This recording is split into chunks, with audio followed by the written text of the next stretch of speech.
চাওক মাত্ৰ 10টা দিন হৈছিলে বিয়া সোমোৱা। মোৰ মামাৰ ছোৱালী ভণ্টি হয়। এই 10টা দিনত এই যিজন যুৱক তেওঁৰ এগেইনষ্টত FIR হৈছে, তেওঁ এনেধৰণৰ নিৰ্যাতন কৰিছে যে দা লৈ কাটিবলৈ আহিছে আৰু ৰাতি গোটেই অকল তাইক বুলিয়ে নহয় মাক দেউতাককো খেদি লৈ ফুৰিছে। আৰু তাৰ এতিয়া বিয়াৰ পাছত গম পাইছে যে এগৰাকী বিবাহিত মহিলাৰ সৈতে অবৈধ সম্পৰ্ক আছিলে। আৰু আমাৰ এই ডিগবৈ থানাত যথেষ্ট সহযোগিতা কৰিছে। আমি এটাই অনুৰোধ জনাম যে এনেধৰণৰ যিসকল যুৱক, যিসকলে আচলতে নাৰীৰ প্ৰতি যি দুৰ্বলতা আছে তেওঁলোকক দৃষ্টান্তমূলক আচলতে শাস্তি দিব লাগে, যাতে ভৱিষ্যতে তাৰ নিচিনা আৰু কোনেও এনেধৰণৰ অপকৰ্ম কৰিব নোৱাৰে। এতিয়া এগৰাকী যুৱতীৰ ভৱিষ্যতটো ধ্বংস কৰি পেলালে।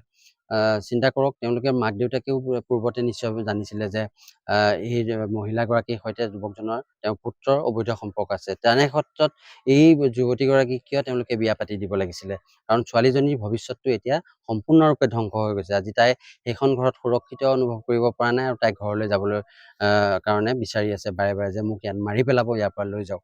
গতিকে আমি সমগ্ৰ ঘটনা বিৱৰি ডিগবৈ আৰক্ষী থানাত এজাহাৰ দাখিল কৰিছোঁ আৰু আৰক্ষী বিষয়াজনে যথেষ্ট সহযোগিতা আমাৰ সৈতে কৰিছে আৰু ইতিমধ্যে তেখেতক এৰেষ্ট কৰিছে আৰু হয়তো কিছু সময়ৰ পাছতে তেওঁক কেনেধৰণৰ ব্যৱস্থা গ্ৰহণ কৰিব আৰক্ষীয়ে গম পাব। যুৱকজনৰ নামটো কি আছিলে? বিপ্লৱ দাস।